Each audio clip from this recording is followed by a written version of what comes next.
তো চলুন এ পর্যায়ে আমরা ডিলিট ইউজার বাই আইডির জন্য একটি সার্ভিস তৈরি করব। সেই জন্য আমি ইউজার সার্ভিসে চলে আসলাম। আমি এখানে যেটা রয়েছে সেটাকে কপি পেস্ট করে নিচ্ছি। ফাইন্ড ইউজার বাই আইডি যেটা, সেটাকে কপি পেস্ট করে নিচের দিকে বসিয়ে দিলাম।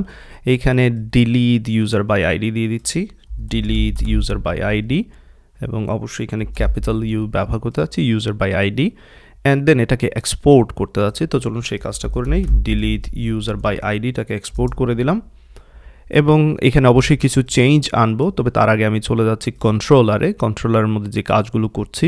এখানে আইডি আমি অবশ্যই ইউজার কাছ থেকে নেব, অবশ্যই অ্যাডমিনের কাছ থেকে আইডিটা নেব যাকে ডিলিট করতে যাচ্ছি, অপশনস এখানে রেখে দেবো। And then find with ID যেটা ছিল আগে, আমরা সেটাকে রিপ্লেস করব এখানে ডিলিট ইউজার বাই আইডি, যেখানে আমরা আইডি এবং অপশনস এই দুইটা জিনিস পাঠানোর পর এখানে যে কাজগুলো করেছি, যে ডিলিট করেছি, তারপর আমরা ডিলিট ইমেজ হেল্পার ফাংশনের সাহায্যে আমরা কি করেছিলাম, ইউজারের যে সার্ভারে যে ইমেজটা ছিল সেটা ডিলিট করেছিলাম। তো এই জিনিসগুলো আমি এখান থেকে কেটে নিচ্ছি। এই জিনিসগুলো আমি নিয়ে যাব সরাসরি সার্ভিসে এবং আমি এইখানে রেখে দিচ্ছি সেই জিনিসগুলো। That's it. এখানে কি করছে, ইউজারকে ফাইন্ড করে ডিলিট করার চেষ্টা করছে, এবং যদি করা যায় সেক্ষেত্রে ইউজারের মধ্যে কোনো কিছু আসবে, আদারওয়াইজ ইউজার নাল হবে। এবং ডিলিট ইমেজ যেটা রয়েছে সেটাকেও আমরা এখান থেকে ব্যবহার করতে যাচ্ছি। That's all. যদি সব কিছু ঠিকঠাক থাকে সেক্ষেত্রে আমরা সেই ইউজারকে রিটার্ন করার এখানে কোনো দরকার নেই, ডিলিটেড ইউজারকে রিটার্ন করার কোনো দরকার এখানে মনে করছি না। যদি ইউজার থাকে সেটাকে আমরা ডিলিট করে দিচ্ছি এখানে ডেফিনেটলি ডেটাবেস থেকে, এখানে সার্ভার থেকে সেই ইমেজকে ইউজার ইমেজটাকে ডিলিট করে দিচ্ছি।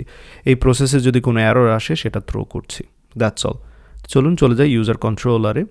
এইখান থেকে আমরা যখন এই ইউজারকে ডাক দিচ্ছি আসলে বা কল দিচ্ছি, সেটার এখানে কোনো দরকার নেই, এই ভ্যালুটা আমরা ইউজ করতে যাচ্ছি না ডিলিট ইউজারের পর। দ্যাটস অল, সিম্পলিফাই করা হয়ে গেল। বাট চলুন টেস্ট করে নিই যে আসলে ডিলিটের কাজটা এখানে কাজ করছে কিনা। প্রথমে আমরা একজন ইউজার তৈরি করে নিই, তারপর সেই ইউজারকে আমরা ডিলিট করব। তো এখানে দেখতে পাচ্ছেন ইউজার 4 আছে, আমি ইউজার 5 দিয়ে দিচ্ছি, user5@gmail.com।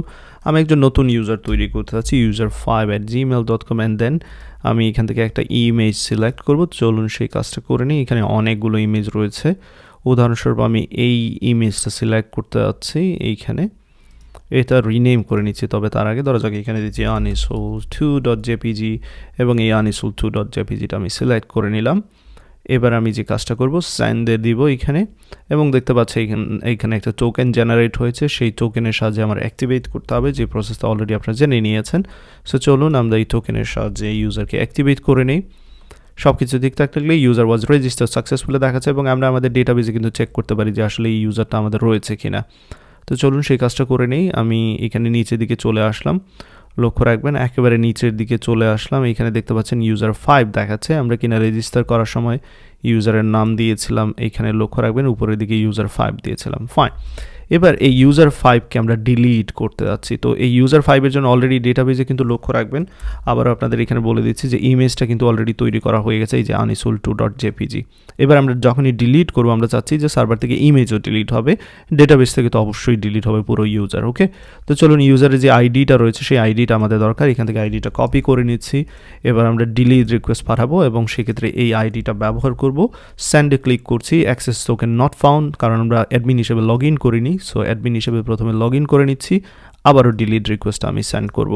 এবার কি হচ্ছে, ইউজার ওয়াজ ডিলিটেড সাকসেসফুলি দেখাচ্ছে। প্রথমে আমরা ডেটাবেস চেক করে নিচ্ছি যে ডেটাবেস থেকে ইউজারটা আসলে ডিলিট হয়েছে কিনা, যেটা কিনা ইউজার 5। তো এখানে আমি রিলোড বা রিফ্রেশ করে নিচ্ছি। এক্ষেত্রে এখানে দেখতে পাচ্ছি ইউজার 5 নামে কিন্তু আর সেই ডেটাটা এখানে নেই, এবং আমরা চেক করব আমাদের ডেটাবেস থেকে ইমেজটা ডিলিট হয়েছে কিনা, সার্ভার থেকে ডিলিট হয়েছে কিনা, এবং যেটা পারফেক্টলি হয়েছে এখানে দেখতে পাচ্ছেন।